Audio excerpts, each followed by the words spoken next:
Bom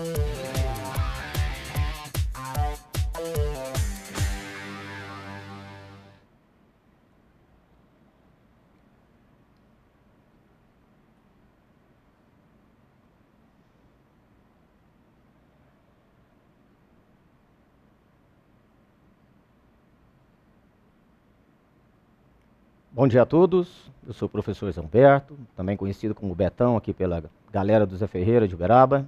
Meu nome é Edson, sou professor de matemática aqui também do Zé Ferreira de Uberaba. Nós vamos estar resolvendo essas questões do simulado SENEC Enem 2014 e vamos, ao final do nosso tempo aqui de resolução, estarmos resolvendo algumas questões, algumas dúvidas que vocês tiverem, tá? Acessem o chat, tá? Que nós vamos estar tirando as principais dúvidas de vocês, tá bom? Vamos começar então.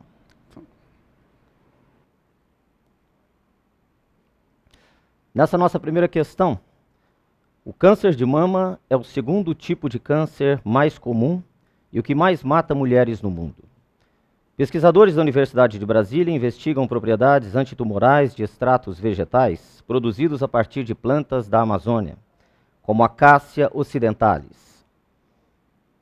Suponha que no laboratório de farmacologia da UNB trabalhem 10 homens e 4 mulheres.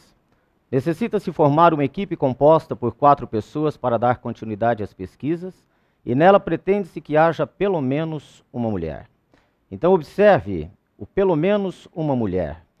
Bom, primeiro trata-se então de um problema de análise combinatória, né? Em que nós temos então 10 homens, 4 mulheres e eu preciso formar uma comissão formada por 4 pessoas. Nessas condições, o número total de maneiras de se compor a equipe de pesquisadores é igual a... Então vamos à resolução.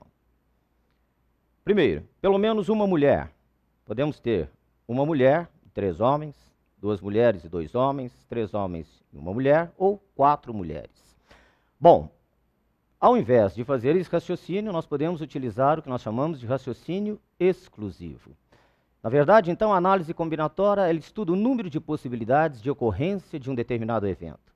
Enquanto você não termina a conclusão do seu evento, você vai estar realizando produtos. Pelo princípio fundamental da contagem, nós já sabemos, né? Se um evento é composto por etapas sucessivas, o número de possibilidades de realização daquele evento é igual ao produto do número de possibilidades de realização de cada etapa que forma aquele evento. Então, utilizando o raciocínio exclusivo para esse exercício, todas as possibilidades, subtraído de todos serem homens. Então, nós vamos ter, são 10 homens e 4 mulheres. Então, nós vamos ter combinação de 14, são as 14 pessoas tomadas 4 a 4, né? Que são os grupamentos que nós estamos querendo formar, subtraído de combinação de 10, 4 a 4, certo? Porque são 10 homens, e nós queremos selecionar desses 10 homens, 4. Então esse é o raciocínio exclusivo. Pegar todas as possibilidades e subtrair daquilo que não te interessa, que são grupamentos formados apenas por homens. Como todos se lembram, combinação de 14 elementos tomados 4 a 4, 14 fatorial sobre 4 fatorial, 10 fatorial, subtraído de 10 fatorial, 4 fatorial, 6 fatorial, isso aqui resulta em 1001 menos 210, 791. Essa é a resposta do nosso exercício. Então, muito cuidado com as questões de análise combinatória, tanto com as questões de probabilidade. Elas exigem um certo cuidado, né, um certo tempo, bom senso para a resolução, interpretar bem as questões, ok? E sabendo que dentro da análise combinatória nós vamos estar formando grupamentos. Na combinação, então, nós sabemos que nós estamos fazendo escolhas, né, e sem nos preocupar com a ordem, ou seja, se eu mudar a ordem de escolha dos elementos, eu não vou estar formando novos grupamentos. Ok? Muito bem. Nós vamos passar à segunda questão com o professor Edson. Vamos lá, pessoal. Nós vamos começar agora a fazer uma questão sobre logaritmo, uma questão que é o calcanhar de Aquiles de muitos alunos aí, né? Então vamos lá. A escala decibéis de som é definida pela seguinte expressão: B é igual a 10 log de I sobre 0. Nessa expressão, B é o nível do som em decibéis de um ruído de intensidade física I. E I0 é uma intensidade de referência associada ao som mais fraco percebido pelo ouvido humano. De acordo com a expressão dada e a tabela a seguir, pode-se concluir que, em relação à intensidade de uma conversação normal, a intensidade do som de uma orquestra é. Então vamos lá, então vamos começar aqui. Ó. Primeira coisinha, antes da gente começar a fazer uma questão igual uns doidos, né? É a gente lembrar de alguns conceitos primordiais, tá? E o primeiro conceito que a gente tem é a própria definição de logaritmo. Então se a gente tem log de A na base B igual a um determinado x, ok? Então a gente pode afirmar que B elevado a x vai ser a mesma coisa que A, tá? Então isso vai ser o contexto primordial para a gente poder fazer a resolução dessa questão. Então vamos lá. Primeira coisa, vamos analisar então em relação à conversação normal e depois em relação ao som de uma orquestra num determinado contexto. A conversação normal, se a gente conseguir analisar aqui, ó, a gente pode ver que a conversação normal ela tem 60 de decibéis, ok? Então vamos lá, então vamos continuar. Com 60 de decibéis, isso fica 10, que multiplica log de I sobre 0 é igual a 60.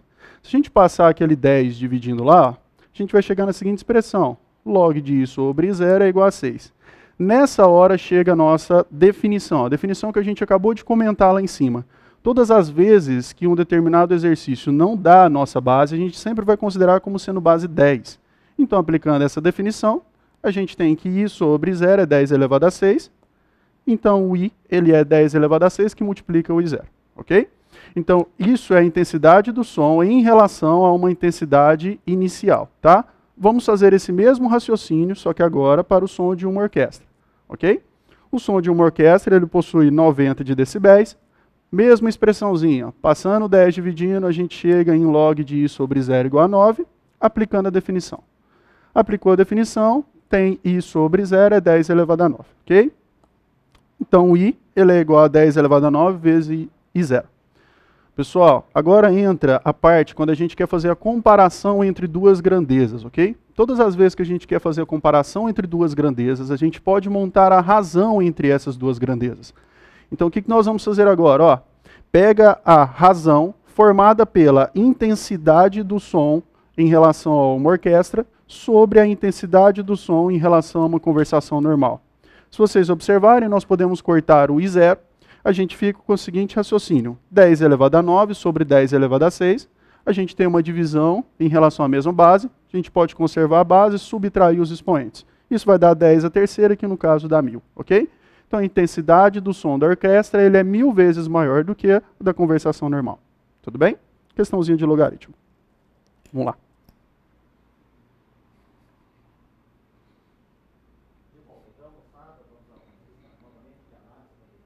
Que a gente sabe que tem grande chance, grande probabilidade de estar presente nessa prova aí de vocês, tá? Então vamos lá. Observe esta tirinha de quadrinhos.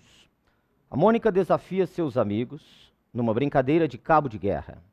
Supondo que a posição da Mônica pode ser substituída por qualquer um de seus amigos e que ela pode ocupar o outro lado junto com os demais, mantendo-se em qualquer posição, o número de maneiras distintas que podem ocorrer essa brincadeira será igual a... Observe que em relação ao exercício anterior, nós não vamos estar mais fazendo escolhas. Nós vamos utilizar todos os elementos que nós temos à disposição, ou seja, todas as crianças vão participar do cabo de guerra. Ou seja, o que vai haver é apenas uma troca de posição entre elas. Não há escolha, há permutação, permuta. Portanto, nós vamos ter, utilizando todos os elementos e apenas permutando-os, nós vamos ter uma permutação de 5 elementos, ou seja, 5 fatorial. Fatorial todos se lembram, aquele produto decrescente desde o número até o 1. 5 vezes 4 vezes 3 vezes 2 vezes 1 igual a 120. Portanto, teremos 120 maneiras diferentes de essa brincadeira ocorrer. Uma questão bem simples. Basta que você se lembre, então, que se nós não estamos fazendo escolhas, nós estamos apenas ordenando os elementos do conjunto, nós temos um problema de permutação. Permuta, lembra troca, ok? Vamos à próxima questão.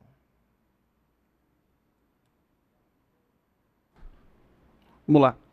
Uma questãozinha agora que envolve a parte de porcentagem, tudo bem? Essa questão fala o seguinte. Um fertilizante é constituído de 20% de nitrato. Sabe-se que 20% do nitrato desse fertilizante é composto por nitrogênio e a massa do fertilizante sem nitrato não contém matéria com nitrogênio. Considerando uma certa quantidade em gramas desse fertilizante, a parte sem nitrato corresponde a 1,52 kg da massa total considerada. Nas condições dadas, o total de nitrogênio nesse fertilizante em gramas é igual a quanto? A escrita da questão pode torná-la um pouco difícil, né? Então, o que nós vamos fazer nessa questão? Nós vamos resolvê-la como símbolos, tudo bem? Vamos ver o que daria essa parte aí. Vamos considerar o fertilizante como sendo um conjunto grande, tá? O que o exercício nos fala? Vou marcar um pouquinho aqui, ó. O exercício fala que 20% ele é constituído de nitrato. Então, nesse caso, dentro do fertilizante, eu tenho uma parte que nós vamos considerar como sendo nitrato, que corresponde a 20% do fertilizante, ok? Continuando com esse mesmo raciocínio, a gente tem que 20% do nitrato desse fertilizante, ele é constituído de nitrogênio. Opa, então se ele é constituído de nitrogênio, dentro do nitrato eu tenho uma parte que corresponde a 20%, que seria o nosso nitrogênio, tá? Então, seguindo esse mesmo raciocínio, a gente pode observar que o nitrogênio, ele corresponde a 20% de 20% da nossa massa total. Então, todas as vezes que a gente está falando em produto de porcentagem, tá? 20% de 20%, então basta a gente fazer o produto entre elas. 20% vezes 20%, a gente acaba chegando em 4%. Ou seja, a massa do nitrogênio corresponde a 4% da massa total. Vamos agora observar esse dado aqui, ó, 1,52. A gente sabe que 1,52 quilos da massa total considerada, ok, ele não tem, ele não tem nitrogênio. Então, esse 1,52 vai corresponder a 80% da nossa massa total, já que a parte de nitrogênio corresponde a de nitrato, corresponde a 20%. Então, aplicando uma regrinha de 3 básica, 1.520, já que o exercício pede a resposta em gramas, ok? 1.520 corresponde a 80%, x corresponde a 4. Fazendo essa multiplicaçãozinha aí, nós vamos chegar em 76 gramas, tá? Então, porcentagem é um dos assuntos que está sendo mais abordado no Enem, ok? Então, sempre se atinem para isso, tudo bem? Pá. Vamos lá. Muito bem. Uma próxima questão, envolvendo também aí, análise combinatória, e um assunto que às vezes passa desapercebido, que é a permutação circular, né? Então, nessa questão nós temos o seguinte: de quantas maneiras diferentes 8 pessoas podem ser dispostas ao redor de um círculo em uma brincadeira de roda? Tudo bem? Ou seja, uma permutação, então, que nós chamamos de permutação circular. Vamos, então, a essa resolução. Lembrando, moçada, que nós estamos aqui para preparar vocês para o Enem. O Enem é calma, é tranquilidade, né? Vocês têm o conhecimento, tem que acreditar em vocês, tá certo? Muita calma, muita tranquilidade, resolver as questões puxando lá, né, da sua mente todo o conhecimento que você tem. Não afobar, marcar as questões com tranquilidade. Então estejam cientes do sucesso de vocês. E como vocês estão vendo, não é porque nós estamos apresentando para vocês.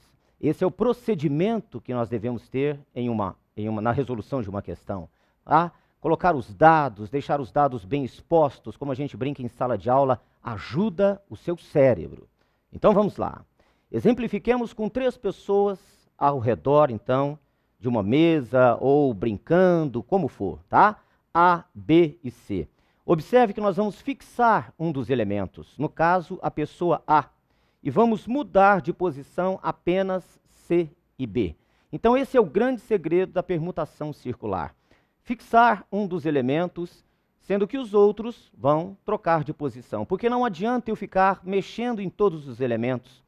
Eu vou obter posições em que B vai estar à direita, C vai estar à esquerda, da mesma forma. Então, essa é a chamada permutação circular. E como eu estou fixando um dos elementos, é como se eu estivesse fazendo o seguinte: fixando então a pessoa A, restam para uma das pessoas resta para uma das posições 2 pessoas e para outra posição apenas uma, ou seja, 2 possibilidades. Mas vocês não vão ter que se preocupar mais com isso, Porque a permutação circular de n elementos é n menos 1 fatorial. Então, se eu tenho n elementos, basta que eu pegue n menos 1 e faça o fatorial desses elementos. Ou seja, no nosso caso, nós temos uma permutação circular de 3 elementos. Então, 3 menos 1, 2 fatorial, 2, nesse nosso exemplo. No nosso exercício, nós vamos ter a permutação circular de 8 elementos, 8 menos 1, 7 fatorial. Então, tranquilidade, né, quando se resolver exercícios envolvendo brincadeiras de roda, pessoas sentadas ao redor de uma mesa. Essa é a nossa permutação circular de n elementos, n menos 1 fatorial. Ok? Muito bem. Pessoal, o professor Betão falou direitinho, né? Ter tranquilidade, ter calma. Isso é o que vai fazer a diferença lá na hora do Enem. Tudo bem? Vamos lá. Suponha que RQ e CQ sejam funções afins, representado, respectivamente, a receita e o custo mensal em reais da fabricação e comercialização de um dado produto por uma empresa, quando Q varia no conjunto dos números naturais e corresponde à quantidade mensal produzida e vendida desse produto, conforme indica essa figura. Se M é a menor quantidade desse produto a ser produzido e vendido, de forma a assegurar um lucro mensal maior do que ou igual a 30 mil, então M pertence ao intervalo. Então vamos lá, algumas características aqui que é bom a gente sempre destacar, né? Primeira coisa e primordial para a resolução dessa questão, quando ele fala nisso, ó, lucro, o que vai ser o lucro, né? O lucro vai ser tudo aquilo que você recebe menos aquilo que você gasta. Então o lucro ele é dado pela diferença entre a receita e o custo, tá? Então bastante cuidado com isso. Sempre que ele falar em lucro, lembrem disso, é o que você recebe menos o que você paga. Tudo bem? Então vamos lá. A gente sabe que a receita, então, menos o custo tem que ser maior ou igual a 30 mil. Qual que vai ser a grande questão dessa parte aqui? Vamos observar que a nossa função R de Q, que está aqui, tudo bem? Ela é uma função linear, ou seja, ela é uma função que se assemelha a uma linha. Então, se ela é uma função linear, ela pode ser escrita da forma ax mais b, tá? Então, se ela é escrita da forma ax mais b, a gente sabe que esse bzinho aqui, ó, esse cara, ele é chamado de coeficiente linear, que nada mais é do que aonde a nossa a nossa reta, ela corta o eixo y. Então, nesse caso, eu já posso afirmar que o b ele vai ser igual a zero, tá? Então, fazendo essa substituição, a gente vai ficar com a seguinte expressão. R de Q é igual a ax mais zero. Tudo bem? Como é que a gente faz agora para poder determinar esse A? Tá? Primeira coisa, vamos determinar 2 pontos onde essa reta ela passa. Tudo bem? Então, ó, eu tenho esse ponto, que é o ponto 0, 0, e eu tenho esse segundo ponto aqui, ó, que vai ser o ponto 1000 e 18.000. A partir desses dados, para a gente poder encontrar o A, também conhecido como coeficiente angular, ok? Mas, tomem bastante cuidado, ele também pode ser considerado como sendo taxa de variação, tá? Bem importante isso. Quando a gente fala em taxa de variação, eu falo na variação que ocorre do y em relação à variação que ocorre no x. Então, utilizando esses 2 pontos que a gente tem, vai ficar 18.000 menos 0, dividido por 1.000 menos 0, a gente encontra que o A ele é igual a 18. Então, a função que representa o R de Q, ele vale 18x. Tá? Então, esse é o nosso primeiro característica da função R de Q. Nós vamos utilizar a mesma expressão, só que agora para encontrar a função que representa o custo. Ok?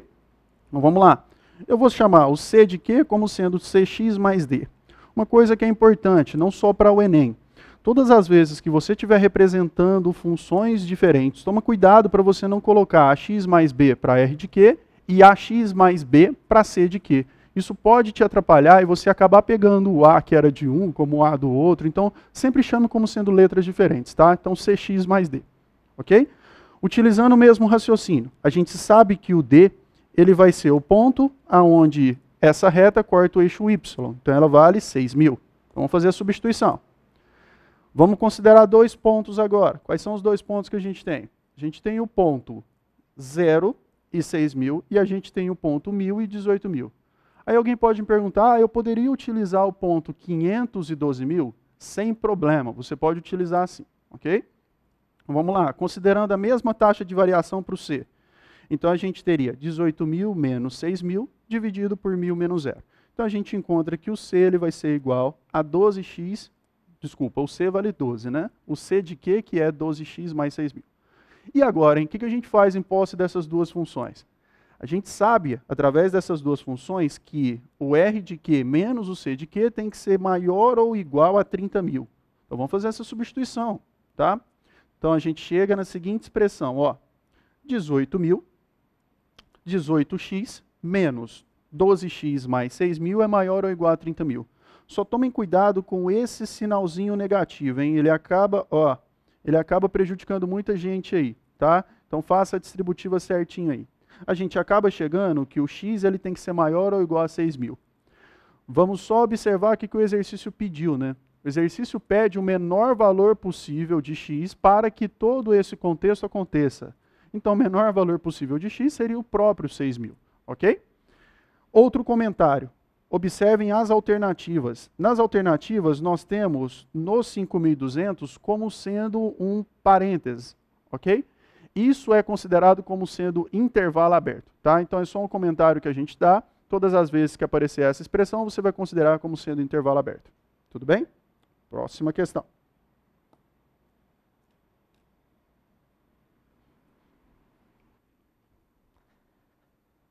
Bom, moçada, vocês têm visto, observado a organização que nós temos para a resolução das questões.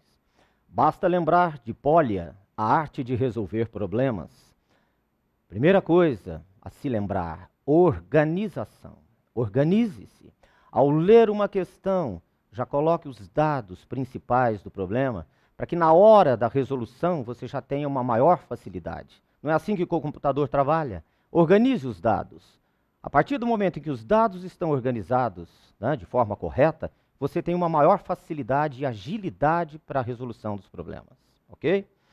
Vamos à próxima questão, então. Dados do Instituto de Pesquisas Econômicas Aplicadas, o IPEA, revelaram que no biênio 2004-2005, nas rodovias federais, os atropelamentos com morte ocuparam o segundo lugar no ranking de mortalidade por acidentes. A cada 34 atropelamentos, ocorreram 10 mortes. Então, verifiquem bem, a cada 34 atropelamentos, 10 mortes. Cerca de 4.000 atropelamentos ano, 1 a cada 2 horas aproximadamente. De acordo com esses dados, se for escolhido aleatoriamente para uma investigação mais detalhada um dos atropelamentos ocorridos no biênio 2004-2005, a probabilidade de ter sido um atropelamento com morte. Então verifique na questão, a cada 34 atropelamentos ocorreram 10 mortes. Observe que é uma questão simples, de probabilidade. Lembrando que a análise combinatória estuda o número de possibilidades de ocorrência de um evento. A probabilidade estuda as chances de ocorrência daquele evento. Não é? A probabilidade é sempre um número que está localizado entre 0 e 1. Ela vai ser 0 se o evento for impossível, vai ser igual a 1 se o evento for um evento certo, ok? Tenha sempre isso em mente. Então, você não vai encontrar um valor maior do que 100%, 116%. Observe bem essa questão. Da definição de probabilidade, a probabilidade de ocorrência de um determinado evento é o número de casos favoráveis a que ele ocorra, N de E, dividido pelo N de S, o número de elementos do meu espaço amostral. Quando eu jogo um dado, qual é o meu espaço amostral? Ele é composto por todos os resultados possíveis. 1, 2, 3, 4, 5, 6. O número de elementos do meu espaço amostral, 6 elementos. Se eu quero a probabilidade de ocorrer um número par, este é o meu evento. Então, quando a gente fala em espaço amostral, todas as possibilidades. Quando eu falo em evento, concentre-se no evento. Eu quero as chances de ocorrência daquele evento. No caso do nosso exercício, veja bem, nós temos que N de E, 10, e o N de S, que é o meu espaço amostral, 34, porque ele me diz que em cada 34 atropelamentos, nós temos 10 mortes. Portanto, a probabilidade de ocorrência desse evento é uma fração, é uma razão, 10 sobre 34, 5/17. Então, exercícios de probabilidade, minha gente, muita calma, concentre-se no evento. Saiba o que é o espaço amostral, o conjunto de todas as possibilidades de ocorrência, né, é o todo, na verdade. Concentre-se depois no evento. possibilidades de ocorrência do seu evento, ok? Muita calma, então, em exercícios de probabilidade. Vamos lá, galera. Uma questão envolvendo agora a parte de conjuntos, tudo bem? Então, vamos dar uma lida nessa questão aqui. Essa questão fala assim: uma pesquisa de mercado sobre determinado eletrodoméstico mostrou que 37% dos entrevistados preferem a marca X, 40% a marca Y, 30% a marca Z. 25% preferem X e Y, 8% preferem Y e Z, 3% preferem X e Z e 1% as três outras. Considerando que há os que não preferem nenhuma das três marcas, a porcentagem dos que não preferem nem X nem Y é. Então vamos lá, é muita informação, muito dado para uma questão só. Então todas as vezes que o exercício te der muita informação dessa forma, seria interessante a gente conseguir ordenar esses dados, tá? Então eu coloquei a questãozinha ali em cima só para a gente não se perder com o que o exercício falou. Então, utilizando a ordenação desses dados, vamos montar uma tabelinha. A gente tem que X corresponde a 37%, Y 40% e assim por diante, ok? Só para a gente não se perder. Pessoal, seguinte, caiu numa questão envolvendo conjunto. Primeira coisa que vocês precisam fazer, diagrama de Venn. Então sempre analise essa parte de diagrama de Venn. O que vem a ser o diagrama de Venn, né? Nós vamos representar isso na forma de conjuntos. Então a gente vai considerar que existe o conjunto X, o conjunto Y e o conjunto Z dessa forma. Esse quadrado aí seria todas as nossas possibilidades. Então todos os nossos eventos vai estar dentro desse quadrado, tá? Outra dica, questões envolvendo conjunto, a gente sempre vai começar pela interseção dos três conjuntos. Então, a interseção dos três conjuntos, ele é 1%. Então, vou marcar esse 1% aí, tá? Utilizei o dado da minha questão, eu vou lá e dou uma riscadinha nesse dado aí. Não é mais necessário esse dado em relação à minha questão. Tudo bem? Então, vamos lá. Próxima questão. Próximo dado seria X e Z serem 3%.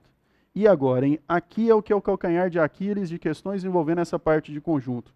Eu coloquei 2 aqui. Por quê?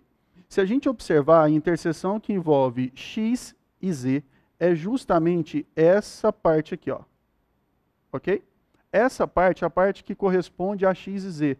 Como lá a gente tem 3%, mas observem que essa interseção ela já valia 1%, então sobra 2 para a gente poder colocar lá. Então, a gente sempre vai ter que fazer essa jogadinha aí envolvendo esses dados. Tudo bem? Então, vamos lá, vamos utilizar essa outra parte.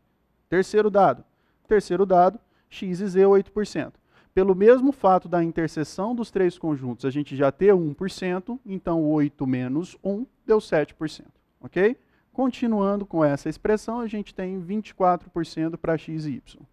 E o Z agora, hein? O Z, eu quero que vocês observem que ele tem 30%, mas o conjunto Z ele é formado por toda essa parte aqui, ó. Como a gente já tem 7, 1 e 2, eu tenho que retirar isso dos meus 30%, tá? Então, 30% menos essa quantidade, a gente vai acabar chegando em 20%. Fazendo o mesmo raciocínio com o Y, fazendo o mesmo raciocínio com o Z agora, tá? Então, esse seria o nosso conjunto, formado por todas as possibilidades possíveis que a gente tem. Fala assim, e agora? É só eu somar e, no caso, correr para o abraço e marcar a alternativa correta? Não, tome bastante cuidado. Olha aqui que o exercício fala, e mesmo se ele não tivesse falado, que a gente precisa tomar bastante cuidado, é o quê? Considere que há os que não preferem nenhuma das três marcas. Então, as pessoas que não preferem nenhuma das três marcas, ela estaria fora desses três conjuntos, que ali eu estou chamando como sendo A, tá? Então, vamos lá. Se caiu uma questão envolvendo conjunto, envolvendo porcentagem, agradeçam. Por quê? Porque a gente sabe que a porcentagem disso tudo, ou seja, a soma de todas essas porcentagens vai ser igual a 100%. O professor Betão acabou de falar, tudo bem? Chance de tudo acontecer, 100%. Então, utilizando esse raciocínio, somando todos esses valores, a gente acaba encontrando o A, que ele é 28%. Tudo bem? Nossa entrevista está em porcentagem. E agora, o que a gente tem que fazer? Vamos lá. O exercício pediu para a gente poder determinar a porcentagem dos que não preferem nem X nem Y. Ou seja, as pessoas que se encontram no conjunto X e no conjunto Y, eu vou simplesmente excluir elas, tá? Então, o que eu vou fazer? As pessoas que se encontram em x e y, cancela elas. Sobrou quem? Sobrou 20 e A. Pelo fato do A ser igual a 28%, a gente tem que a resposta ficaria 20 mais 28, que seria 48%, tá? Essa seria a nossa resposta correta. Tudo bem? Então, sempre fiquem atentos a essa parte envolvendo conjuntos aí. Ok? Próxima questão.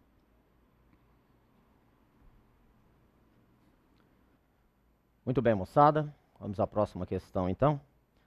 Uma peça na forma de prisma quadrangular de altura 3 centímetros. Então, observe que nós já vamos estar utilizando aqui os 3 centímetros, né? Não vamos nos esquecer dessa altura.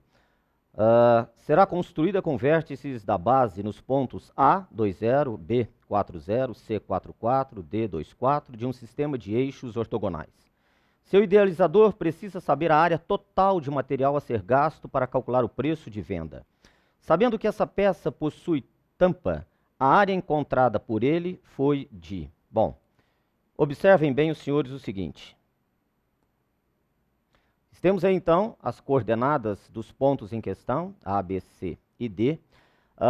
Normalmente, quando aparece uma questão em que se vê já pontos com suas respectivas coordenadas, lembra-se já de geometria analítica.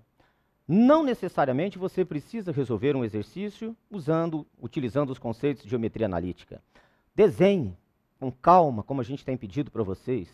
Observe que a questão pode ser resolvida com os recursos de geometria plana, tá certo? Mas aqui nós vamos dar ênfase, então, à questão, da geometria plana. Observe que esta vai ser a nossa base. Eu preciso saber quanto que esse artesão vai gastar de material para a confecção dessa peça. Sendo esta a base, nós vamos ter o seguinte. A área da base, comprimento vezes largura, então nós temos de 2 até 4, 2. Nós temos de 0 até 4, 4. 2 vezes 4, 8. Como eu já estou considerando que ela tem tampa, e o exercício me disse isso, nós vamos ter como a soma dessas duas áreas 16 centímetros quadrados. Perfeito? Depois, a área lateral. O que é a área lateral? É a soma das áreas das faces laterais. Então, observe bem você o seguinte. O nosso prisma tem 3 centímetros de altura. Então, isso nós já frisamos e vamos estar trabalhando com esses 3 centímetros, não podemos nos esquecer. Né? Está aqui o 3, está aqui o 3. Então, nós vamos ter, por que 2 vezes? Porque nós vamos ter 2 faces, respectivamente, iguais. Uma das faces, de 2 até 4, está lá, vezes a altura. Então, 2 vezes 3, vezes 2, porque a outra face também tem as mesmas características. Depois, essa outra face, de 0 até 4, portanto, 4 centímetros, vezes a altura, 3. 2 vezes isso porque essa face lateral tem as mesmas características da outra. Portanto, 12 mais 24, 36 centímetros quadrados. No total, nós vamos ter que o artesão vai precisar de 16 centímetros quadrados mais 36 centímetros quadrados, 52 centímetros quadrados. Então, desenhe, né? Como a gente já falou para vocês, ajeite, né, a questão, como o jogador ajeita a bola para chutar para o gol, ajeite a questão para o seu cérebro, né? Com o intuito de auxiliar e tornar a resolução um pouco mais fácil e tranquila para vocês, ok? Então vamos à próxima questão. Vai ter que tirar aqui, né? Já mudei. Agora uma questão que o Enem ama, né? Ele adora questões desse estilo, que é uma questão envolvendo análise de gráfico, tudo bem? É uma questão que eu particularmente gosto muito dessa questão, que ela foge um pouco dos padrões das questões envolvendo análise de gráfico, tá? Então essa questão fala assim, esse gráfico representa a vazão resultante de água em metros cúbicos em um tanque, em função do tempo em horas. Vazões negativas significam que o volume de água no tanque está diminuindo. São feitas as seguintes afirmações. Primeira, no intervalo AB, o volume de água no tanque é constante. 2. No intervalo de B até E, o volume de água no tanque é crescente. 3. No intervalo de E até H, o volume de água no tanque está decrescendo. 4, no intervalo de C até D, o volume de água no tanque está crescendo mais lentamente. E 5, no intervalo de F até G, o volume de água no tanque é constante. Então vamos lá, vamos analisar o que vem a ser essa expressãozinha. Muitos alunos, os alunos desinformados, chegam e pensam assim, falam assim, pelo fato do exercício me falar que essa parte é constante, o volume de água é constante, como eu tenho o intervalo de A até B constante também, então eu posso afirmar que, no caso, o volume de água lá vai ser constante. Tomem cuidado. Por quê? Vocês têm que analisar sempre no rodapé, sempre as expressões que representam cada eixo ordenado que a gente tem. Observem que o eixo X ele está relacionado a tempo em horas. E aqui, no caso, nós temos a vazão de água em metros cúbicos. Então, para poder facilitar um pouquinho essas expressões, vamos considerar um tanque. Um tanque onde a gente tem uma torneira lá em cima, e a gente tem um furo, um buraco lá embaixo, tá? Então vamos pensar da seguinte forma. O intervalo de A até B, o volume de água no tanque é constante. Pessoal, o que isso significa, hein? Olhem aqui, a nossa vazão de água no intervalo de A até B não está entrando água, mas também não está saindo água. Ou seja, se não está entrando e nem saindo água, então esse primeiro item ele se torna um item verdadeiro. Ok? Então essa questão, primeiro item, o item verdadeiro. A partir da segunda questão, começa a ser um pouquinho mais complicado em relação às análises possíveis, tá? Então vamos analisar esse segundo item aqui. No intervalo de B até E, o volume de água no tanque está crescendo? Opa, vamos analisar. No intervalo de B até E, que no caso é esse aqui, ó, de B até E. Nesse intervalo, o volume de água está crescendo? Pessoal, é intuitivo a gente pensar que no intervalo de B até C o volume de água está crescendo. Mas a gente tem que tomar um cuidado com essa partinha aqui de C até D. Por quê, galera? No intervalo de C até D ele está constante. Mas o que significa essa constância? Aqui entra o que eu acabei de comentar com vocês. O X ele está relacionado a tempo e o Y está relacionado a vazão de água. Então, nesse intervalo de C até D, eu estou falando para vocês que a minha vazão ela é constante, mas ela também vai ser a maior possível. Então, se a minha vazão ela é a maior possível, significa que a minha torneira está aberta na maior quantidade de água, na maior vazão possível. Então, pensem, essa torneira aqui, ó, ela é aberta na maior quantidade de água possível. Então, no caso, está caindo água? Tá. Essa vazão é constante? Sim. Mas o volume de água? E o volume de água, ele é crescente? É. Então, se o volume de água é crescente, então, nesse caso, esse item vai ser um item verdadeiro também. Tudo bem? Então, a gente tem essa expressãozinha. Deixa eu apagar aqui essa bagunça que eu fiz. Beleza. Terceiro, no intervalo de E até H, o volume de água no tanque é decrescente. Vamos analisar. No intervalo de E até H, então agora eu estou analisando essa partinha aqui, tá? De E até H. Observem que o exercício nos fala que vazões negativas significam que a água está saindo do nosso tanque. Então, essa parte é como se você tivesse tanto a torneira como o furo fechados. Então, ali não está entrando e nem saindo água. A partir do momento que a gente pega do E e vai para o F, isso significa que a gente está com um furo e esse furo, a cada tempo que passa, ele está abrindo cada vez mais, até chegar na maior abertura possível desse furo, que no caso seria essa parte que significa constante para o furo e não para a água que tem dentro do tanque. E depois, o que vai acontecer com o nosso furo, que seria um intervalo de G até H? Ele começa a se fechar. Então, se o furo estava aberto muito grande, mas ele começa a se fechar, observem que a água está caindo ainda, ela está saindo ainda, tudo bem? Então, esse item, o volume de água no tanque está decrescendo? Isso, então, vai ser um item verdadeiro. Realmente está decrescendo. Ok? Continuando. Próximo aí. No intervalo de C até D, o volume de água no tanque está crescendo mais lentamente. Ok? Então, vamos lá. Do intervalo de C até D, aqui, no intervalo de C até D, o volume de água no tanque está crescendo mais lentamente. Observem aqui, ó. Tá? Nesse intervalo, então, a gente tem, desculpa que aqui no caso não seria lentamente, seria mais rapidamente, tá? Essa partinha aqui seria rapidamente. Então, olha aqui, no intervalo de C até D, o volume de água no tanque está crescendo mais lentamente. Na verdade, no intervalo de C até D, a gente tem que a torneira está aberta na maior quantidade de água possível. Então, se ela está aberta na maior quantidade de água possível, ele está crescendo mais rapidamente. Então, se ele está crescendo mais rapidamente, então esse volume de água seria o mais rápido possível. Tudo bem? Então, no caso, seria um item verdadeiro. Aqui seria rapidamente, tá? E o quinto item seria, no intervalo de F até G, o volume de água no tanque é constante? E aí, hein, galera? No intervalo de G até E, de F até G, o volume de água no tanque é constante? Então, nesse intervalo aqui, a gente tem que ele é constante? Não, né? A gente tem que a quantidade de água aqui, ó, ele está aberta na maior quantidade possível, esse buraco está aberto na maior quantidade possível, então, no caso, a vazão nossa seria a maior possível. Isso significa que esse último item aqui seria um item falso, tá? Então, vamos lá, essa é a nossa questão, a próxima questão, então. Bem, opa.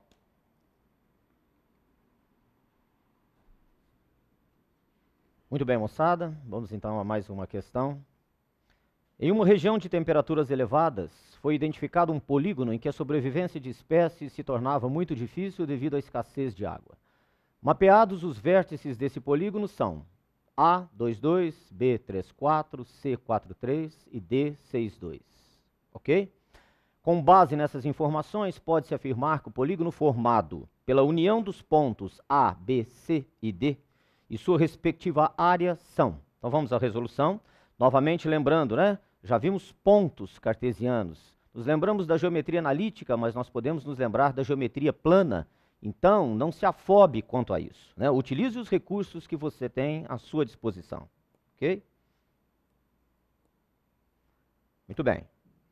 Estão aí, colocados no plano cartesiano, os pontos em questão. Evidentemente que você não precisaria da geometria analítica, né, para verificar que se trata de um quadrilátero, e muito menos também da geometria analítica para verificar que você pode, com tranquilidade, obter a área dividindo essa figura, por exemplo aqui, num triângulo, né, essa parte. Depois, pegando essa outra, fazendo aqui um trapézio, e depois essa outra região aqui, um novo triângulo, e somando todas essas áreas. Mas a geometria analítica nos oferece muitas possibilidades de resolução de problemas envolvendo pontos num plano cartesiano. Então, observamos tratar-se de um quadrilátero. Da geometria analítica, nós temos, então, aquelas pessoas, aqueles alunos que preferem utilizar os recursos da geometria analítica por se tornar, às vezes, uma resolução muito mais tranquila e mais rápida. A área de um polígono é dado por meio que multiplica o módulo do determinante formado pelas coordenadas dos pontos que envolvem esse polígono, que são os vértices do polígono. Ok? Muito bem. Montando, então, o determinante prático formado pelas coordenadas dos vértices 2, 2, 3, 4, 4, 3, 6, 2, e fechando o polígono em 2, 2, nunca se esqueça de repetir. Então, esse é um dispositivo prático. Nem todos estão acostumados com esse tipo de determinante, não é verdade? Mas ele é bem mais tranquilo.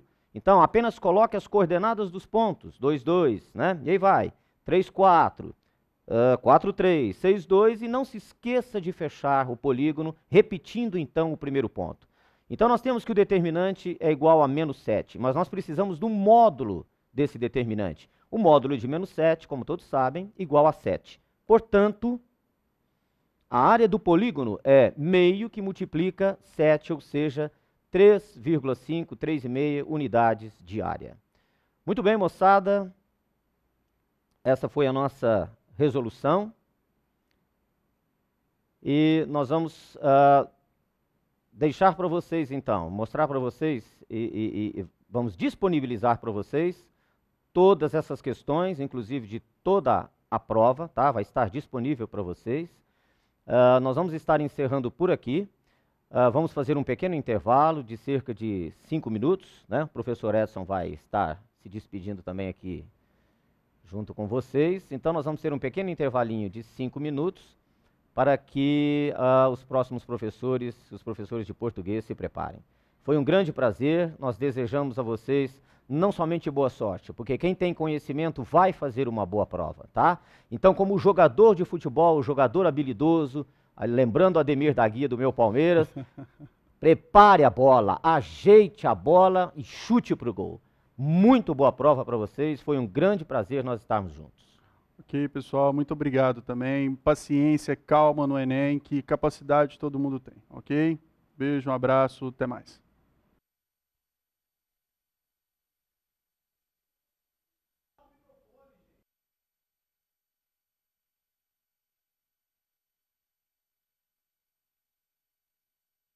Uberaba.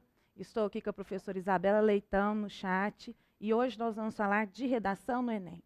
Bom, como vocês não fizeram a redação no simulado online, nós baseamos nossa aula, né, no Guia do Participante, a redação no Enem 2013, no edital do Enem 2014, aliás, quem leu o edital, né, espero que vocês tenham lido, e também na correção das redações do ENEC. Então, como vocês sabem, a nossa equipe de correção fez um trabalho muito cuidadoso, estamos finalizando a correção das redações de vocês, e nessa aula eu vou enfatizar alguns desvios, aquilo a que vocês têm de ficar atentos. Bom, para falar da importância da redação no Enem, eu vou começar mostrando qual a participação da nota, né, quanto a redação vale no Enem. Veja, nós temos aí 50% da nota do Enem, ela é baseada na redação. Então, a redação vale 1.000 e a única, digamos assim, a única oportunidade de o aluno tirar 1.000. E tira 1.000, né? A gente observa no gráfico e alguns alunos também depois nos falam, olha, eu tirei 1.000 e provam com o boletim. De todos os exames, assim, que eu conheço, o Enem, pelo menos, é aquele que divulga e que reconhece que deu uma nota máxima para o aluno. Bom, vamos lá. Vocês têm de ficar atentos à estrutura do Enem, da redação do Enem. Bom, ela é peculiar, né? Não adianta você querer fazer uma redação estilo Enem com uma proposta, por exemplo, de uma Unesp. Por quê? A proposta é diferente. O Enem, ele quer algo diferente de você. No caso, eu vou ler esse trechinho, que é do Guia de Redação do Enem 2013, para que isso fique muito claro. A prova de redação exigirá de você a produção de um texto em prosa. Pessoal, prosa é parágrafo. Cuidado, né? Não, prosa não é verso. Infelizmente, há alunos que fazem poesia, né? Que escrevem o texto em verso. Então, o texto em prosa é o texto em parágrafo, do tipo dissertativo, argumentativo, ou seja, aquele em que se defende uma tese sobre um tema de ordem social, científica, cultural ou política. Os aspectos a serem avaliados relacionam-se às competências que devem ter sido desenvolvidas durante os anos de escolaridade. Veja, o Enem não inventa, né? O Enem não tira do nada essa avaliação. Então, avalia-se o que você aprendeu durante a escola toda. Então, todos os materiais didáticos, as aulas, os planejamentos todos de todas as escolas no Brasil, elas devem seguir, né, alguns parâmetros e eles são cobrados aqui na avaliação da redação. Então, nessa redação, você deverá defender uma tese, que é uma opinião a respeito do tema proposto, apoiada em argumentos consistentes, estruturados de forma coerente e coesa, de modo a formar uma unidade textual. Seu texto deverá ser redigido de acordo com a modalidade escrita formal da língua portuguesa. Então, nós falamos de uma maneira, nós escrevemos de outra maneira. Se você levar a oralidade para a redação, você vai perder ponto. Fiquem atentos. Por fim, e o que é mais importante ressaltar, pessoal, você deverá elaborar uma proposta de intervenção social para o problema apresentado no desenvolvimento do texto e que respeite os direitos humanos. Nós observamos na correção do ENEC que muitos alunos ainda não fazem a proposta de intervenção. Isso é muito problemático, eu vou mostrar para vocês um pouquinho mais à frente. Então, olha, essa é a estrutura a ser seguida no Enem. Não tem outra. Então, você tem de apresentar o tema, você tem de elaborar uma tese, deixá-la explícita, prová-la com argumentos consistentes e apresentar, a partir dessa discussão toda, uma proposta de intervenção. Bom, vamos lá. Tenha cuidado. Zerar a redação do Enem não é bom negócio. Então, fique tranquilo, leia atentamente a proposta, porque ali, entendendo a proposta, né, você vai conseguir fazer uma redação bacana. Vamos ver o que faz você zerar na redação. Eu acredito que vocês não vão passar por isso, mas vamos lá. Bom, a redação receberá nota 0 se apresentar uma das características a seguir. Pessoal, fuga total ao tema. Só um minutinho. Vou voltar aqui. Fuga total ao tema. Infelizmente, nós observamos isso na correção do ENEC. Nós tivemos, o tema era, não sei se vocês se lembram, o mau comportamento dos usuários de internet. Nós lemos redações sobre enchentes, nós lemos redações sobre preconceito, lemos redações sobre justiça no Brasil. Algumas não falavam absolutamente nada sobre internet, né? Infelizmente, essas redações foram zeradas. A não obediência à estrutura dissertativa argumentativa. Olha, estrutura dissertativa argumentativa é aquela, né, que eu mostrei anteriormente, em que se prova uma tese. Bom, se você não conseguir provar uma tese na sua dissertação, ela deveria ser zerada. Mas o Enem, pelo que a gente percebe, né, ele leva em consideração dissertações expositivas, mas para a composição da nota, isso não é bom. Você fazer uma redação puramente expositiva. O que o Enem zera de verdade? Poesia, relato, narrativa. Então, fique atento. Você tem de fazer uma dissertação argumentativa. Texto com até 7 linhas. Nós tivemos no ENEC textos com até 7 linhas. Então, é interessante até ressaltar, pessoal, que um texto curto geralmente não tira uma nota boa. Então, se é o exame, né, digamos assim, da sua vida por enquanto, não escreva, como é que eu digo? Escreva bem. Eu sei que você não vai falar besteira, né? Você não vai escrever besteira, mas texto curto geralmente não tira nota boa. E texto com até 7 linhas é um texto zerado. Impropérios, desenhos e outras formas propositais de anulação ou parte do texto deliberadamente desconectada do tema proposto. Bom, se você xingar, se você for desrespeitoso com a banca, se você for desrespeitoso com o Enem como um todo, com o INEP, se você desenhar, quer fazer uma história em quadrinhos, não pode. Se você colocar uma receita de miojo, de brigadeiro, sei lá do que, a sua redação será zerada.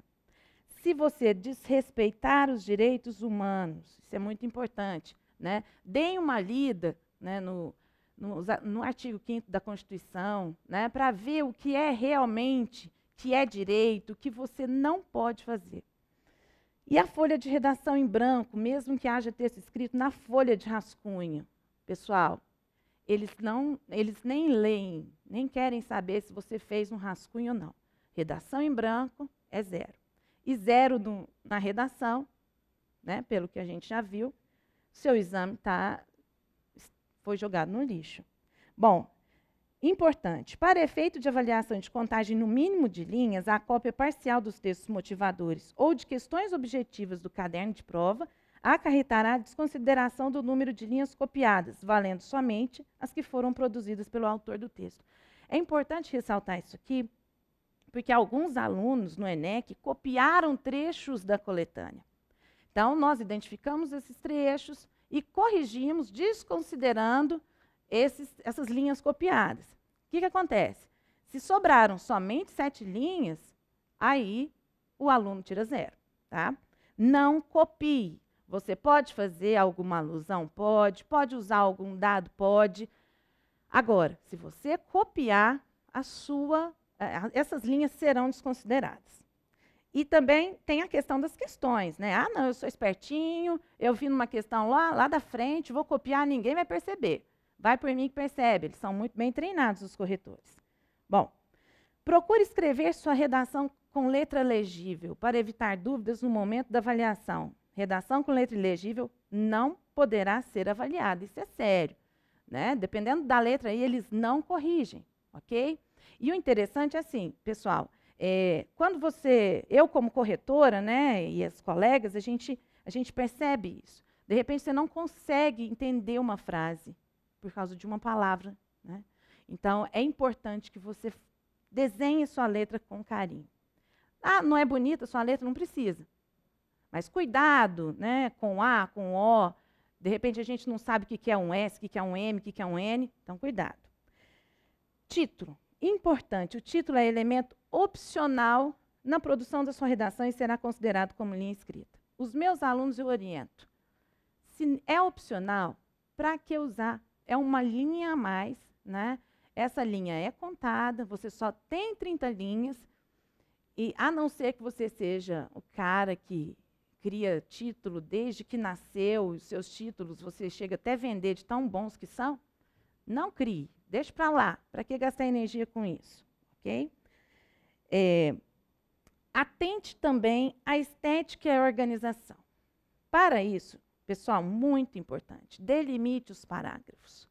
Escreva até o fim da linha. Pode parecer bobagem, mas não é. Quando o corretor, né, ele olha aquele texto organizado, é meio caminho andado. Então, fique atento, né, preste atenção a isso.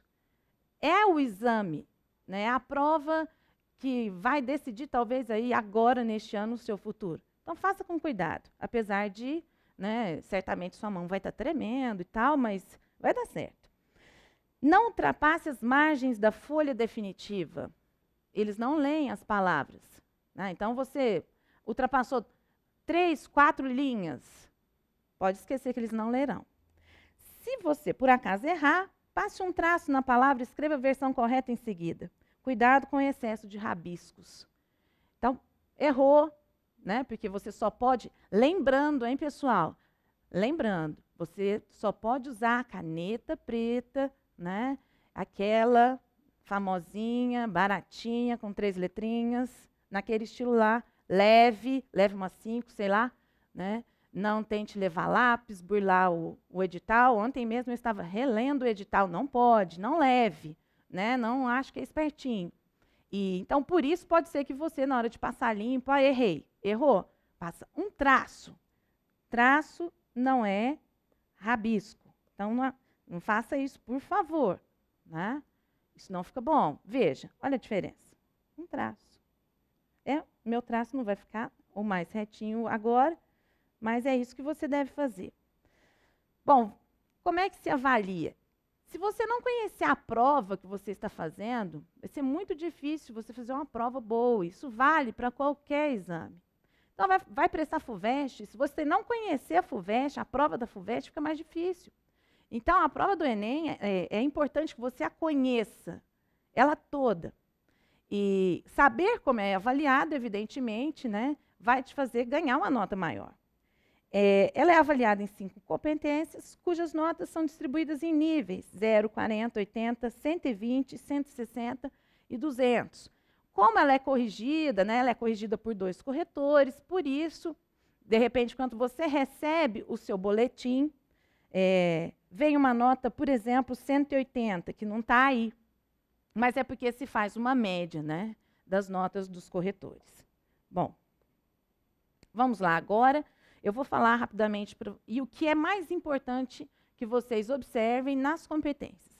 A competência 1 é aquela em que você demonstra o domínio da modalidade de escrita formal da língua portuguesa. De novo, é preciso que isso aqui, né, seja ressaltado. Escrita formal, não é a linguagem oral, né? Nós lemos muita oralidade nas redações. Então, não é uma conversa com seus amigos. É uma redação, né? Você não sabe para quem está escrevendo, você tem que ser formal, ok? Bom, vamos ver o que é mais importante, né, que você lembre em relação à competência 1. Então, o que se avalia? Nível de linguagem, concordância. Eu coloquei aqui, organizei os aspectos, digamos assim, né? Em termos de importância. Concordância, um desvio de concordância, ele aparece muito, de regência. Aí a gente está agora com um decrescente. A pontuação, por vezes, ela prejudica a coesão, tem que ficar esperto, né? Ela também pode levar, sei lá, a gente até se cansa de ler, porque há textos que têm um parágrafo, aliás, tem um ponto final, né? Então, fique atento à pontuação. Ortografia. O problema dessa querida ortografia é o seguinte, é um erro que ele aparece muito, principalmente para os leigos. Então, depois, quando você publica sua redação na internet, quando você recebe, tirei um super notão, e você teve um errinho esquisito de ortografia, né? Sei lá, escreveu excesso somente com 2 S o tempo inteiro, né? Em vez de X, pronto. O que acontece? Esse erro é que vai aparecer para os leigos. Então, as pessoas costumam fazer isso, e isso já aconteceu antes, e o Enem endureceu essa correção da competência 1 por isso. Eu, como professora, Isabela, como professora, todos os professores que estão aí, professores de redação, nós todos sabemos que o mais importante é a ideia, né, que o aluno defende. Entretanto, né, os leigos acham que é a ortografia ainda. Bom, acentuação é importante, mas é um erro assim que, né, passou. Colocação pronominal, dentre outros aspectos. Fique atento ao seguinte, a recorrência dos desvios prejudica a nota máxima. Então, se você tem um desvio de vírgula, depois de acentuação, até de uma concordância, dependendo da concordância, pode ser que você tire 200 ainda, né? Isso não é um problema tão grande assim, se forem erros pontuais, né? Agora, se você se o corretor perceber que você não depreende a regra, aí sim você vai perder a sua nota máxima nessa competência. Uma leitura atenta do texto antes da versão final na folha definitiva pode eliminar a maioria dos desvios. Pessoal, olha, sinceramente, quando a gente lê redações, essas do ENEC, né, nós percebemos que muitas foram feitas assim, correndo, talvez sem muito cuidado, porque a gente olha e fala assim, não acredito que esse aluno ele não depreende essa regra, que é tão simples assim, né? Então, leia atentamente antes de passar o seu texto limpo, depois passou, leia novamente, tem que fazer alguma alteração? Passa o traço, escreva em cima, né? Pelo menos o corretor vê, ele percebe que você tentou, né? Pelo menos que você releu, isso já é bom. Bom, vamos para a competência 2. A competência 2 é compreender a proposta de redação. Essa competência ela é muito importante. Compreender a proposta de redação e aplicar conceitos das várias áreas de conhecimento para desenvolver o tema, dentro dos limites estruturais do texto dissertativo, argumentativo em prosa. Então, na competência 2, se você tirar 0, você tira 0 na redação. Por quê? Se tirar 0 aqui, é sinal de que você fugiu ao tema. Fugir ao tema é 0. Se você, por exemplo, fez uma narração, veja aí, ó, então, você também tira 0. Então, a competência 2, ela é muito importante. Ela avalia a raiz do seu texto. Ela avalia se esse é um texto argumentativo, se você entendeu a proposta. Meninos, leiam a proposta. Não leiam somente, tá com pressa, passou os olhos, pronto, deu certo. Não, leia com cuidado. Eu coloquei aqui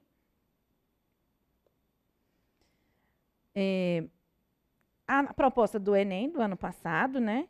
E eu achei interessante conversar com vocês o seguinte. Eu me lembro que depois do Enem, eu perguntando para os meninos, e aí, que caiu, qual é o tema? O tema é lei seca. Vamos ler o tema. O tema é efeitos da implantação da lei seca no Brasil. Esse é o tema. O tema não é lei seca. Então, fique atento a isso. Você tinha de considerar todas as palavras do tema. Então, efeitos da implantação da lei seca no Brasil. Veja, o Enem trata de um problema do Brasil, né? Ah, vai cair a morte do Hugo Chávez, como eu li o ano passado em um site aí. Né? Vamos falar. A gente está tratando de um problema do Brasil. Então, quem não abordou efeitos na redação, não foi bem. Tá? Então, não desconsidere nenhuma palavra que está aqui no tema. Isso é o tema. O tema não é só lei seca.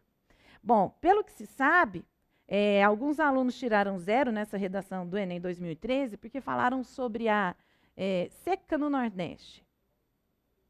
Então, seca no Nordeste, lei seca, veja como, né? Eu penso assim, como essa pessoa estava afobada, né? Ela não conseguiu perceber o que era para fazer, fez de qualquer jeito, fez correndo, de repente não estava bem preparada, né? É uma situação muito complicada. Bom, depois de ler a proposta, você vai ler os textos de coletânea. Leia os textos da coletânea, eles ajudam. Por vezes, eles mostram um caminho para você seguir, né? Eles dão um recorte ao tema. Aqui, no ano passado, eles colocaram um texto, ó, qual o objetivo da lei seca ao volante, né? Que explicava mais ou menos aqui qual era o objetivo dessa lei. Aqui eles mostraram, neste texto, trouxeram alguns efeitos positivos, né, que a lei já tinha alcançado. Um texto injuntivo, né, não deixa a bebida mudar o seu destino. E aqui um exemplo de uma proposta de intervenção criada por um bar. Bom, é importante você ler, mas não fique preso a essas informações. Não deixe de ler, mas não fique preso. Olha, muitos alunos, eu li algumas redações nota 1000, né, que foram publicadas na internet, e muitos falaram desses efeitos, fizeram certinho. Porque há efeitos positivos, não seja radical. Aí você fala assim, mas então, o que eu tinha que fazer nessa redação, professora? Bom, você tinha de mostrar aqueles efeitos que ainda não foram alcançados. Não é uma problemática? Então, problematize o tema. É muito importante isso. Se você não encontrou na primeira leitura o problema, leia os textos de coletânea e chegue à conclusão. O Enem quer que eu discuta um problema. Ele quer uma proposta de intervenção. Então, problematize. Procure o problema. Ok? Bom, vamos lá. É importante também, gente, que fique muito claro, defenda um ponto de vista. Isso é imprescindível. Não faça somente uma exposição do problema. Reflita, seja crítico. Olha, o que mais acontece na redação e o que aconteceu muito no ENEC foi isso. Simplesmente falaram dos problemas. Olha, acontece isso e isso, é o bullying na internet, é isso e aquilo, e acabou. Não tem um posicionamento do aluno em relação a isso, né? Tá, o Enem considera? Considera, mas você perde nota, dependendo do seu curso, né? Há alguns cursos aí, se você não tirar mais de 900, né, fica mais difícil. Bom, então pensa assim, ó, leia o seu, sei lá, o seu rascunho, que eu aconselho fazer primeiro, né, um pré-texto ali, antes de começar a prova, porque a redação ela não pode ser chutada, as outras questões você chuta. Se precisar, espero que você não precise, mas a redação não, né? Então, no seu pré-texto, no seu planejamento, leia, depois, pense assim, eu defendi algo, ou somente expus os fatos, ou expliquei o problema. Será que meu texto ficará diferente dos textos dos meus colegas? O que defendi é fato ou é minha opinião? Né? Faça essa crítica. Pegue agora algumas redações que os professores corrigiram, tal, leia e faça essa crítica do seu texto. Será que eu estou defendendo um posicionamento? Tá? Não construa trechos injuntivos, ou seja, não aconselhe o leitor, não mantenha, pois, interlocução. Nós lemos muito isso no ENEC, meninos, dando conselhos. O tema do ENEC, ele dava essa abertura, né? Olha, não faça isso, não xingue ninguém na internet. Não faça isso. Isso muda a tipologia do seu texto. Então, não ela toda, né? Num texto, a gente tem uma tipologia que predomina. Mas, veja, naquele trecho ele vai ficar injuntivo. Você não pode dar conselhos na sua redação. Tá? Não converse com o leitor. Busque argumentos de outras áreas do conhecimento. Isso é muito importante, mostra aí o seu repertório sociocultural. Alguns pensam que a redação do Enem ela não se importa, né, com o repertório sociocultural do aluno. Ela se importa sim, tá? Então, a competência 3, ela diz respeito a isso, inclusive. Selecionar, você vai relacionar, selecionar as informações que você vai usar. A competência 3, ela se interliga à competência 2. Tá? Então, ela assim, o corretor, ele observa qual a qualidade do seu argumento. Se essa informação que você colocou tem a ver com essa, né? Então, você vai mostrar ali tudo aquilo que aprendeu durante sua vida escolar e durante sua vida, não só a vida escolar. Né? Então, o que você leu, o que você aprendeu na aula de geografia, de história, tudo isso vai aparecer no seu texto. Se aparecer, é muito bom. Tá? Nós observamos algo interessante na prova do ENEC. Muitos falaram do crivo das 3 peneiras. Essa da prova anterior, do dia anterior. Muitos falaram. Eu acredito assim, sinceramente. Eu gostei, né, quando eu li, eu achei bacana, o aluno foi à prova anterior, se lembrou da questão, achou que se relacionava, e alguns fizeram certinho, eles conseguiram fazer essa relação, ficou bom. Mas pense, tornou-se um senso comum no ENEC. Tá? Você não tem ideia disso, mas pense o seguinte, se você usar só dados de... se você fizer uma paráfrase de dados da coletânea, se você pegar uma ideia que está numa questão, pense que muitos outros terão tido a mesma ideia. Tá? Pode, até pode, mas acrescente outras informações. Mostra assim, ó, eu sei. Né? Nós lemos coisas muito bacanas também no ENEC, que tivemos de pesquisar em relação à internet, porque não sabíamos, olha que interessante, não sabia desse termo, por exemplo. E pesquisamos, está lá. Então, isso é muito bom também, a contribuição que vocês trazem para a gente. Então, olha, não invente dados, não crie conceitos, não faça referências equivocadas a episódios históricos. Cuidado. Né? Desenvolva a argumentação sem saltos temáticos. Isso tudo, se você ler, você vai perceber que algo não está certo. Argumente sem apelações. Meninos, redação do Enem não é Facebook. Aliás, cuidado com o Facebook também, hein? Né? Fica lá falando o que quer, quem fala o que quer, ouve o que não quer. Então, a redação é um lugar, digamos assim, sério, formal, né? Não vai apelar, não vai falar mal, né? Não é o lugar. Vai para a rua, né? Fuja ao senso comum. Isso é muito importante. Eu até brinquei hoje com uma colega, falei assim, olha, quando alguém fica sabendo, você vai falar para o Brasil todo, né? Então, você vai dar uma aula, ou você vai dar uma palestra. Aí, mulher geralmente pensa assim, bom, então eu vou fazer uma maquiagem e vou fazer uma escova, né? Porque tem que estar mais ou menos bem diferente daquilo que a gente aparece todo dia aí de manhã. Aí eu pensei assim, bom, eu vou fugir ao senso comum. Eu não vou fazer uma escova. Eu vou fazer um rabo de cavalo. Né? Falei, porque todo mundo vai, de repente, aparece de escova. Não sei se vocês já perceberam, mas, de repente, todo mundo vai ficando igual, o cabelo, o mesmo estilo, as roupas vão ficando, assim, todas parecidas. Aí, de repente, vem a moda de um brinco, falando em relação às mulheres. Todo mundo fica igual. Isso é senso comum. Então, na sua redação, seja diferente. Tente pensar diferente. E só consegue pensar diferente quem tem informação, quem sabe. Tá? A professora lá atrás falava, leia, leia, leia. É para isso, para o seu texto ficar diferente. Olha, quando a gente está corrigindo, né, uma turma de 50 redações, por exemplo, você lê sempre a mesma coisa.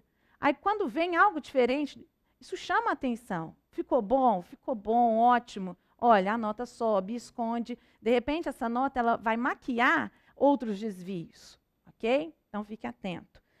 Selecione as informações e analise se há relação entre elas. Busque a originalidade, busque a marca de autoria. Quem ainda acha que o corretor do Enem não procura isso, está muito enganado. Gente, a gente tem corretores do Enem, vários professores, por exemplo, de universidades federais, que são corretores do Enem, né? Então, veja, são pessoas que querem ler textos e informações bacanas, ok? Bom, vamos lá. Competência 4 é a competência da coesão, meninos. Demonstrar conhecimento dos mecanismos linguísticos necessários para a construção da argumentação. Então, olha, vocês têm de ficar atentos ao seguinte: será que o seu texto está conectado? Será que todas as informações estão conectadas? Olha, não crie parágrafos com apenas um período. Sabe aquelas frasezinhas curtas? Às vezes o aluno não sabe que conectivo usar e ele vai quebrando o período, parecendo um texto narrativo, por exemplo.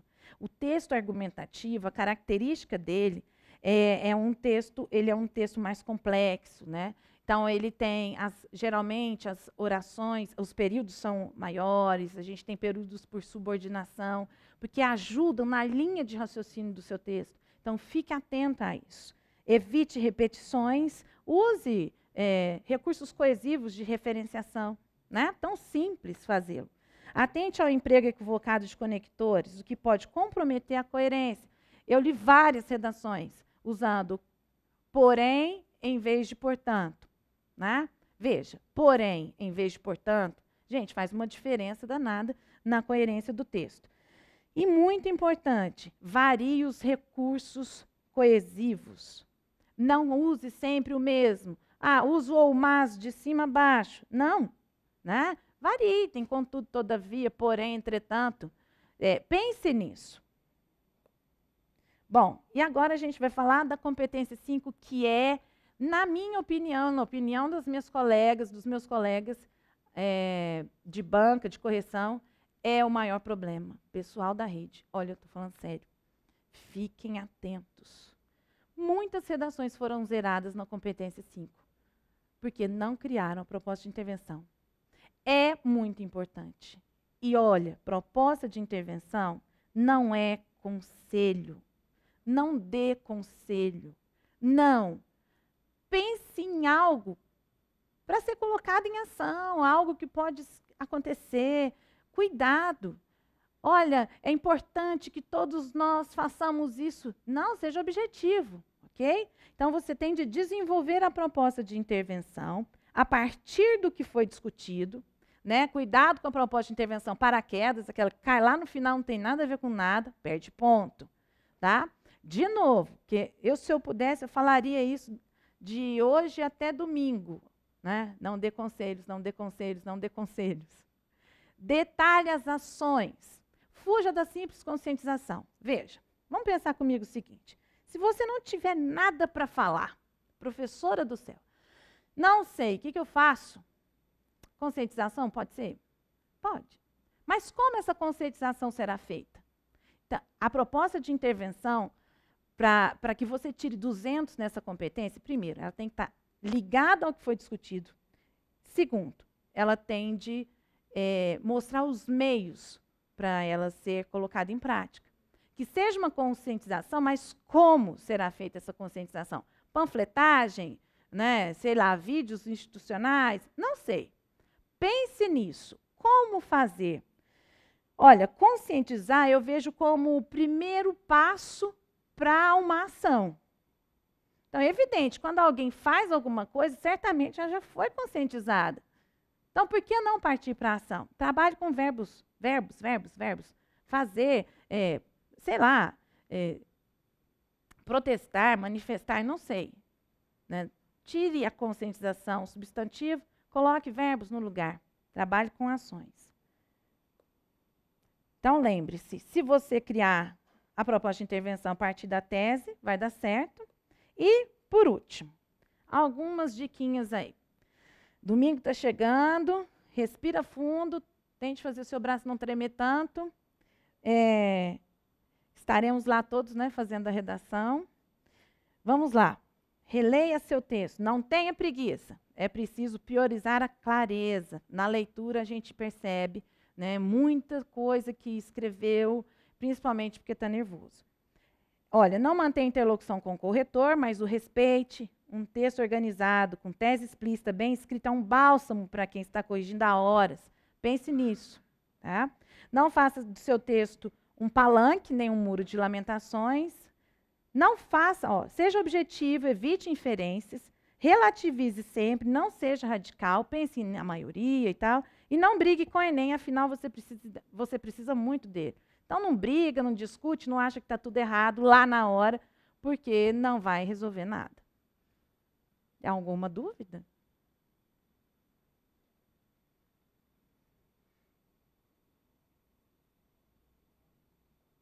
Bom, agora eu vou responder algumas dúvidas. Deixa eu ver. Maria Alice Rabelo, de Itaúna. Na hora de escrever a redação, posso fazer uma paráfrase da coletânea? Veja bem, Maria Alice, se você quiser usar alguma ideia da coletânea, você pode usar, mas dependendo da paráfrase, você tem de ficar muito atenta, porque pode ser que ela fique muito parecida. Se você basear o seu texto todinho em paráfrase da coletânea, o corretor vai perceber. Então, é uma coisa ou outra. Tá? Então, tudo é uma questão de equilíbrio. Ok? Lucas Monteiro, não tem o lugar de onde ele é. Posso iniciar a redação com o termo atualmente? Bom, eu acho que há outras maneiras, né, de se iniciar uma redação.